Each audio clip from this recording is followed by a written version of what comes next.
Hello. So, I just want to say beforehand, thank you for joining.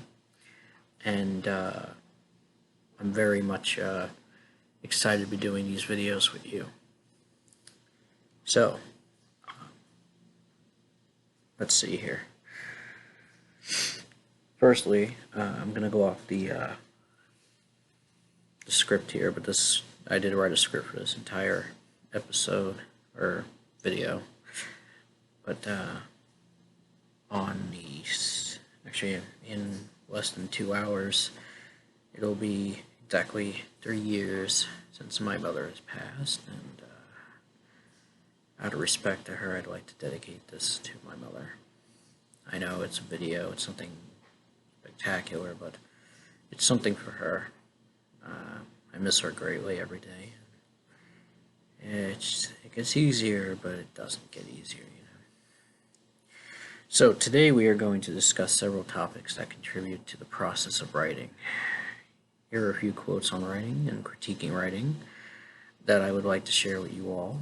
Alright, so if there's a book that you want to read, but it hasn't been written yet, then you must write it. Toni Morrison.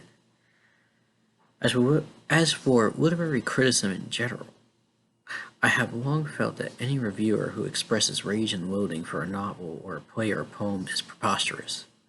He or she is like a person who has put on full armor and attacked a hot fudge sundae or banana split. Kurt Vonnegut. The best time for planning a book is while you're doing the dishes.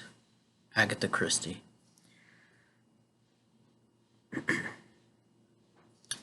Writing is for many the precise, nonsensical corruption of the spirit in cramped, arthritic hands. It is a tool that requires refining. And we have spoken on my writing experiences a bit, but let's talk about writing as a process. Firstly, this isn't English 101, as I'm sure if it were to try and take that course, if I were to try and take that course today, I'd likely flunk out with the changes of parts of speech and the confirmed proper parts that simply are advanced beyond my archaic understanding. No, we are going to speak about the Muse, the writing tool one must procure in order to succeed, and the most important piece of it all, the drive, and how to get it back once it leads you for parts unknown. So, Muses. We take these Greek mythological figures, daughters of Zeus, as the things that pull our heartstrings towards a journeyman's craft. In truth, the muse is your own inclination to put in the work. If you have a story, you will learn to tell it.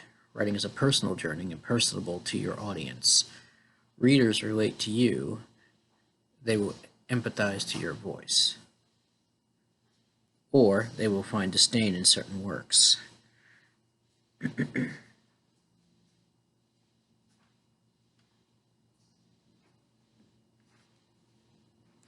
The muse, in theory, is what's supposed to make you stay focused. So you get through a piece. It helps complete the composition when all other notes seem furrowed to the edges of obscurities.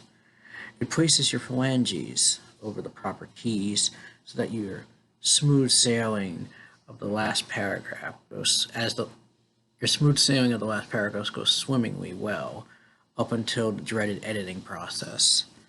The muse is your unabashed inner child believing the pillowcase tied around their neck will truly make them fly. It will be the hug when you start to doubt yourself. It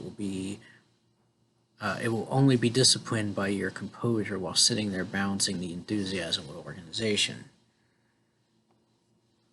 I'm like an engine firing on all cylinders, always second-guessing myself, making sure when I write that I haven't made fatal mistakes. I write as though the first draft is my last. I am an overachieving pencil pusher, but that's because I blatantly see writing as my thing. If you're a pro athlete, you eat, breathe, and weep, break, and build yourself up all over again for the next day of training. You need to act out and catch a ball or run faster than any other guy in absolute perfection every single day, on or off the field. You basically become home to your craft. That is why I never take the calm route. If I write something I'm truly proud of and feel accomplished by, I will always and forever share it with the world because it is something I hold as truth. This is your muse. Mine is just addicted to caffeine and Illuminati conspiracy theories. Your muse may be a little winged devil that whispers, surprise twist, she's really a lesser great ape of the abominable phylum Panpenicus. Peniscus. Panpeniscus, yeah. That's an interesting word. I thought I was ready for that. Which means your muse is too hopped up on egg-around Poe themes for even my Poe-heavy taste. Regardless of your muse, writing is the key goal. Some people get through 1,000 words and feel accomplished. To others, there's not even a feeling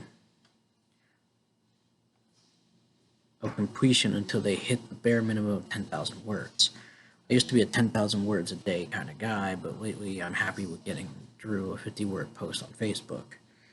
And there are a million other ways to get through the process. Writing sprints, worksheets, writing prompts, for example.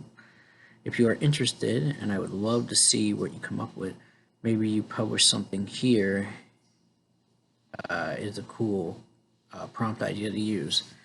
So geologists are drilling through the earth for natural resources, but instead find a box. Not just any box, a chest, locked up in some odd encryption that looks to be some alien hieroglyphics. The box is glowing like a beacon, and in but moments after the sun hits the weird metallic alloy of this box, a green beam of light flies up towards the mothership, hitting the box and several geologists aboard. So that's the setting. What happens next? I'll also make sure to add that this little prompt that I came up with will be in the description of the video if you actually want to take a shot at it. But realistically, it's not something necessary. So in conclusion about muses, your muse isn't something mythological that just comes and goes. It's your own will and desires. Sometimes your desire is to binge watch a Netflix series or read one of those trashy tabloids. Hey, no judgment. I still, peruse the corny science fiction magazines from time to time. Regardless, the muse is a guide that really is which is really just you guiding yourself. Writing is done by you, and you are the sole proprietor of your writing discretion. If you rather watch reruns of Friends, or in my case, probably Married with Children, it isn't because you can't prioritize writing, it's that your mindset isn't ready to just do that right now. A lot of people don't get that. You don't have to feel obligated to write, but it's something you should do if you feel enthusiastic enough about it.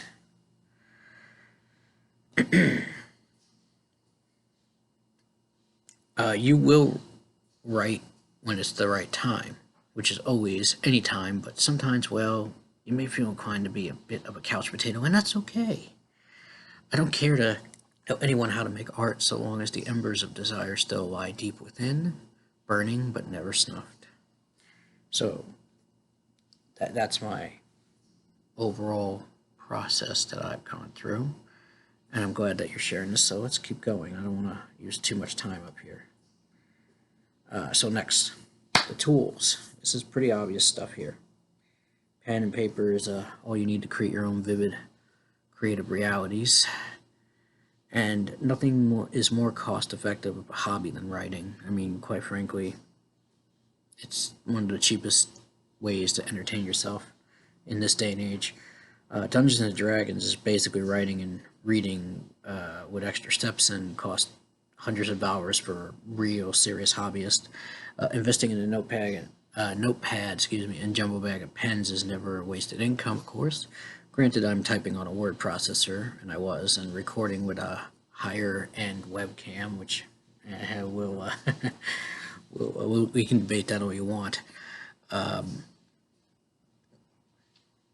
But would the results be any different if I were just to have wrote all this out with pen and paper? Likely it would have taken longer and I would have went through a hell of a lot more pages, but I digress. There's really no difference. Starting to write costs nearly nothing. Most word processors can be found for nearly the same amount if you go to the digital route. LibreOffice or even some notepad apps are your saving graces from avoiding the Microsoft Word route. So the physical tools are pretty obvious, but what tools do we use to actually accomplish a written piece? Books, games, media, community, history, language, and the vernacular jargon. Those are many of the tools we use. The lexicon in your head from years of learning, watching film, reading articles, and speaking to your friends and family, etc. Those are parts of tools that help parlay the Muse to guide you through the writing process. We know that writing is always and forever personal art. Publishing is an embarrassingly public business that will bring out some of the best and worst traits in yourself and your literary agent.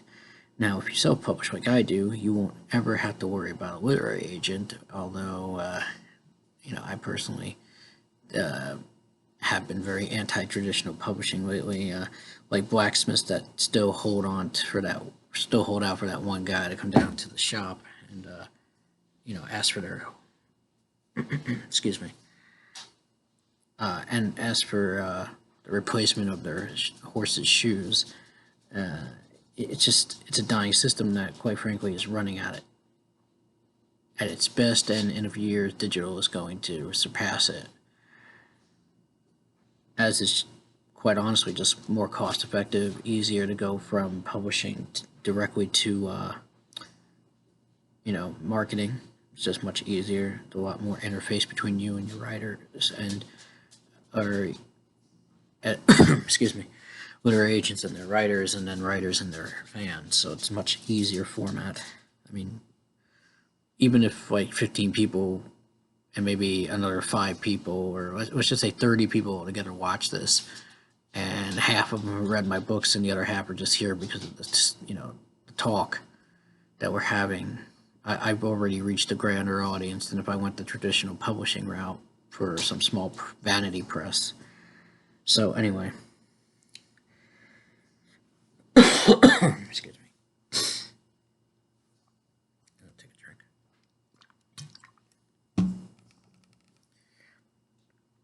drink. So writing with that in mind may help you formulate your writing techniques as well.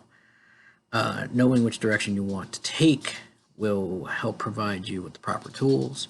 Writing formats are a dime a dozen, and most word processes come with the proper indentation techniques indentation techniques that you can use to complete your projects and have them ebook format ready, which is absolutely true. Quite frankly, it's one of the easiest things to format your book nowadays for most of these word processes. In fact, one of the things I've learned is that if you have any trouble, just throw it in a notepad, and then automatically it'll just reset the entire thing and throw that right back into a word process. That's an old technique. I don't know if it still works, but it used to. Excuse me. So what are these things that you can use? There's music or ambience or lack of either or. Some people, such as myself, can write for hours while listening to the ambient music and poetic sounds of crashing waves, of the heavy riffs of a distorted bass line. Regardless, I love to keep my subconscious focused on music as I'm typing away at the keys. I want to have a main connection to something other than the incessant typing of my fingers, and trust me, when I'm typing for 8 hours to even 10 hours a day, and sometimes without a serious break,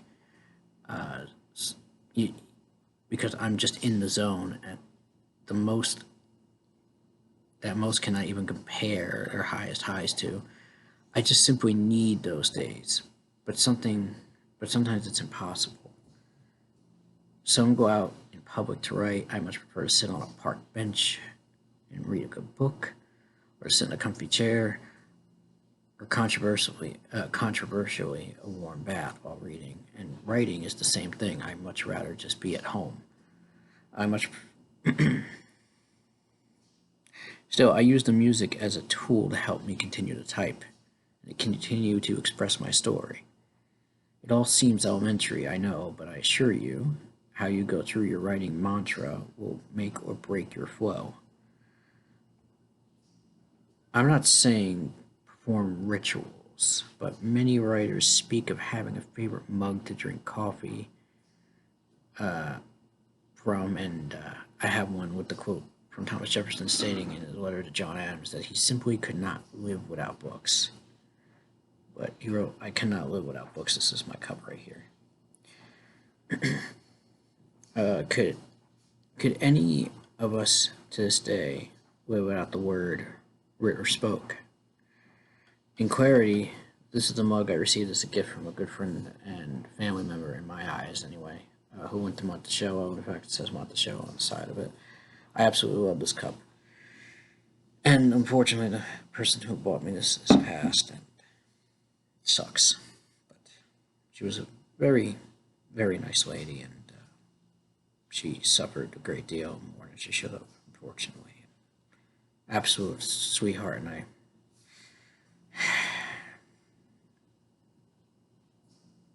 it's been a rough year for most of us, I'm sure. But to get back to the point, this cup has now become a literal piece. I mean, it's just a gift cup that you can get when you visit Monticello, which is Thomas Jefferson's old family home.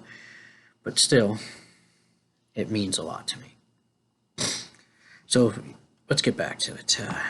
If listening to a set playlist or water running over rocks while drinking Sumatra coffee out of a smiley-faced jumbo mug while in pink bunny slippers and a tube top is how you start your writing day, and I say you do that until it no longer works. And that's the point. Sometimes the biggest mishap we have is not changing things up a bit. Not like start writing while ziplining, but rather change a seat. You will be mortified at just how unadjusted humans can be to change simply by moving from one seat to the other while writing. It's incredible how we are not only creatures of habit, but maddened by even the slightest change in the routine that we label our writing habit, or pretty much anything we do. However, the biggest, most underappreciated and misconceptualized part of ritual is breaking it. Another tool is sleep. Yes, sleep. Good, wholesome sleep that will leave you refreshed. Here's a piece of advice for writing. Let's say you're taking a staycation for 10 days or so. A good and plenty amount of time to get deep into a full-length manuscript, which is usually 90 to 120,000 words. The first night, or the first day, don't go crazy. Sleep like you would as if you were waking up for work. This is, of course, if you're going to use those 10 days to write, which I do recommend you do. So, whether you're writing, or going on a long trip, or just staying home to binge watch Tiger King, get some rest the first night. And trust me, you want to do that. Keep your cycles normal. This will help you succeed at whatever plans you have and go from there. When I was writing at home full time, and I mean full time, I was writing every single day of my life for almost 8 hours a day. I would get up no later than 8 on the dot, and I mean that. And that was mostly because I had other obligations. I wouldn't really start writing until 9, but 8 o'clock on the dot, helping out, and then going straight to there. I took care of some stuff at the house and then got straight onto the computer and began typing. Coffee in hand and maybe even an everything bagel with cilantro cream cheese because I'm obviously extra. I would just sit and type. I would listen to the morning radio or some nice calming music. And that's the thing. You don't want blasting heavy metal at the morning. And as much as I love it, you just don't want that. It's going to throw off your whole vibe. And then I would break for lunch, and because eating at exactly noon was a little too early, I would wait and eat a light salad around 1 o'clock.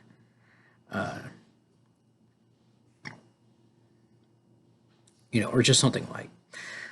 Also, you don't want to be, especially when you're sitting there, you don't want to have a lot of heaviness in your stomach while you're literally sitting and typing. And as much as you're burning calories from typing, it's not enough to really justify eating a heavy-duty meal. So I would type and listen to whatever I felt, like from then on out, what was I feeling that day? Was I feeling anxious? Was I feeling upset? Was I feeling angry? I'd let the music kind of dictate itself. And also, I've noticed that I would get out of my own vibes if I would listen to certain music that made me feel a certain way, and I would just be like, yeah, I feel better. And I would fixate on the music that resonated on a certain emotion or just songs that I happened to love. I would do this until almost 7 o'clock, sometimes even as late as 10 o'clock at night. So from 9 to 7 or 9 to 10, which is nearly an 11-hour day, I would just be typing. Afterwards, I would either watch some television, do some chores, maybe exercise a little bit, however, very rare, or I would, play video games, but just for a few extra hours, nothing crazy. I mean, I've already been sitting for half my day. I wanted to get up and stretch. I didn't want to just lounge about like a lazy daisy. And just for a few more hours, and then nothing too serious, I would just go to bed. That was just my ritual. It was my schedule, and I was very, I would say, privileged to be able to do that. So if I was writing a book, I'd write, oh, sorry. As you can see, I'm trying to stay in my script here.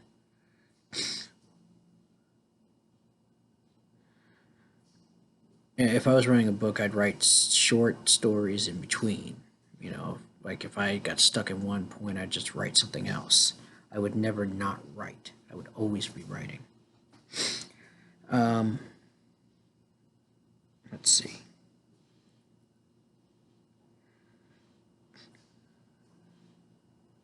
The point was, I've typed hundreds of thousands of words, and most of them had a set meaning or place in time. They are products of those precious moments. In this time, there is no good writing project or bad writing project. There are completed writing projects and incomplete writing projects. So there's really no such thing as good or bad writing at this point, because it's subjective. What you're doing now is you're deciding whether or not what you're writing is completed or incomplete. Completed is good. Incomplete, not as much, but it's something. I would always celebrate a finished novel, always celebrate the last one of a poem, and always, if ever, celebrate a reject letter, because most places don't even give you those anymore. And they are little tidbits of reality, something tangible that somebody has looked over your work and judged it. And that's a huge thing. Someone took the time to judge you. I know it sounds a little misleading, a little misguided, but it's true. It's one of the most important things that can happen to a writer is get a reject letter. And sure, it didn't publish, but even in defeat, we are met with tiny victories. The perfunctory gadget that we use to express the gray matter inside our skulls, the essence of whatever we conglomerate in our being to be a soul, that is what these tools are. And there are so many to list that it's best to find them for yourself. And that's not being lazy. What I'm saying is, what works for me isn't necessarily going to work for you, and sometimes what works for me stops working after a while. All I could do is say that because it's a subjective, personal thing to do, there's only so many ways to start. Half of them deal with putting pen to paper. Writing prompts are fine, but outlines are the golden goose in the age of the scatterbrain, and mine is scattered with the best of them, I assure you that. So, lastly for this video, I wanted to really give the audience something to write home about. Pun somewhat intended, but not for humor's sake, because I feel cliche is an underutilized tool at truly making a connection. If your reader thinks of it as sophomoric, asinine, or simply a blatant add-on, it's growing a connection. Writing isn't just one fell swoop. It's that arduous journey through Middle-earth that can leave an audience captivated at one moment and pouring through sections the next. Melville is the master of literally making you hate a section and loving the spontaneity of how fascinating it is to describe 7 different types of whales. He could make a circuit repair manual Shakespearean. He really could. And that is a trait we wish to have, but an inkling to wish but have even an inkling of in our short careers. So what do you do when the passion dies? What happens when all you ever loved in writing simply leaves you? What if you look at distaste any books you have in a nihilistic disdain? What do you do when your soul leaves before your body sleeps? I've been there. More times than the fervor of writing has been there. Honestly, it's timing. It's a double-edged sword. Being finite, we want to tell tales infinitely, but we are not always infinitely ready to spin said yarns. What do we do when not even the greatest literary idea can give us hope to type but the opening sentence? And that's the key. The one prompt we should all try, and my secret weapon that I'm going to share with you that a lot of people have never thought of. If you have any doubts in your skills, write 10 first sentences. Doesn't matter genre, doesn't matter if 9 out of 10 were tossaways. Is one salvageable? No, 10 more. Change the direction, shorten them, lengthen them, make a paragraph. Type 10 separate paragraphs. Even if it all fails, you have made yourself prompts to overlook for future references, and most importantly, you wrote something. Now granted, even if you have trouble starting one sentence, try one word. Go to the extreme. Another little thing I want to add in here. Take 5 different letters, and line them up in a row. And pick a word out of those letters.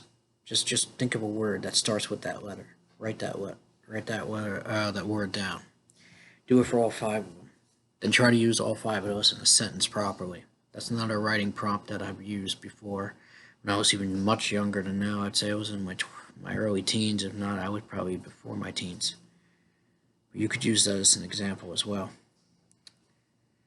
The first sentence is as important as the last in any piece. It is the reader's first taste of your dish. If they take, they will devour most of everything you've written. With a little finessing and some spices, it is your first chance to grab their attention and make sure to keep them on track. So I will, in a moment, provide you a couple of examples because we are getting to the very end here, believe it or not. Surprisingly, this is not taking as long as I expected it to. I thought it was going to be a lot longer. So, mind the hair.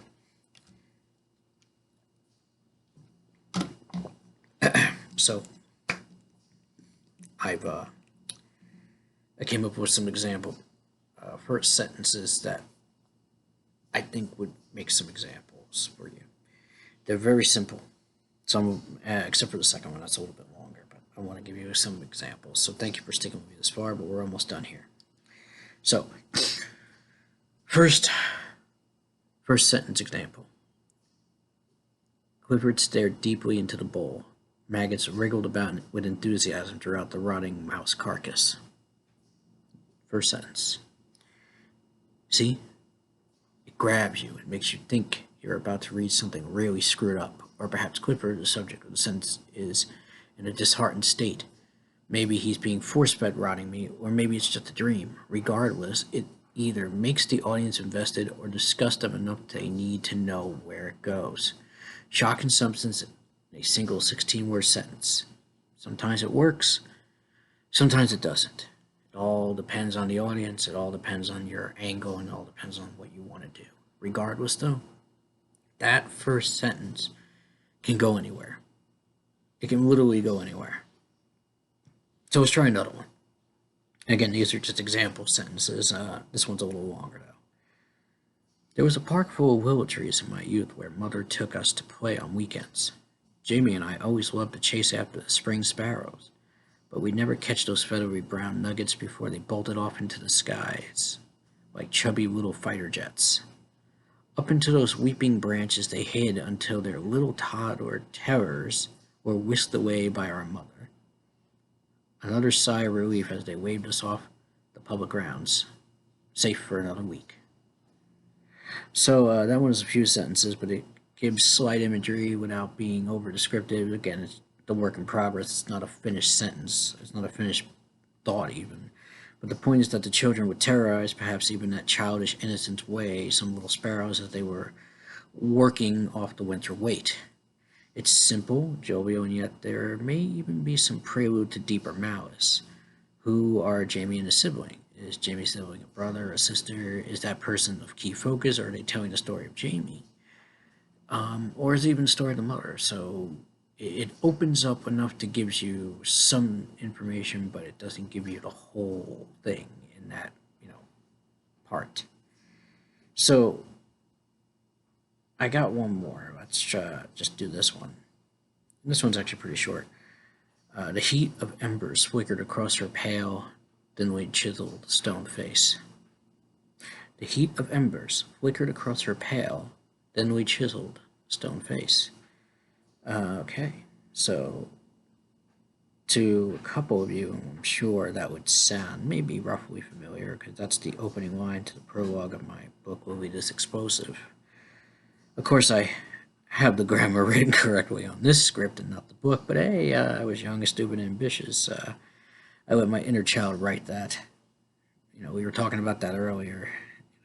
The inner child is that superhero that you gotta keep, at bay. But the point is, it's blunt, direct sentence that shows. It's a blunt, direct sentence that shows obviously something is on fire, and the Muslim doesn't seem moved or distraught at all by whatever she is witnessing. It's pretty direct. Nothing, no secrets here, no symbolisms really. That's what my character Lolita from page 1 does until her great epiphany at the end of the novel, where I'm not going to ruin it, but there's a little bit of an epiphany, but she doesn't change it that much. She is ruthless but mindful, and the line showcases her intent. The prologue is written in one tense, while the book is written otherwise, and it flips, I'm sure, because I am as consistent as the weather with these things. So when all is failed, do a few lines. No, not those lines. Write a few sentences and see how well it works. Examples and ideas are the seeds to which we grow fruition of a whole concept, and we need to take these ideas, run with them, and fail. Fail hard and fail often, so the sting of success feels less like needles and more like blades of grass. Trust me, do anything you can to keep the passion burning, and no matter how often you step away from the hurt, it will always have a warm, welcoming glow once you return. So thank you for listening. Thank you for watching. I ask you to like and subscribe for more videos. I am piecing together another video that's going to be worth watching.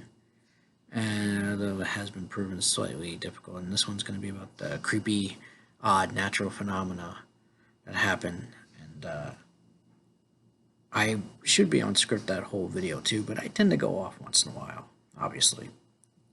So thank you again, and enjoy writing again, or for the first time, or for the 100th last time that was supposed to be it for me. And until next time, thank you all. Hope everybody had a wonderful Easter. And I hope also to get that next video out fairly soon after I've actually researched it. But I really want to do some research. The point is write. Write to your heart's content. Simply write. Until next time, thank you again.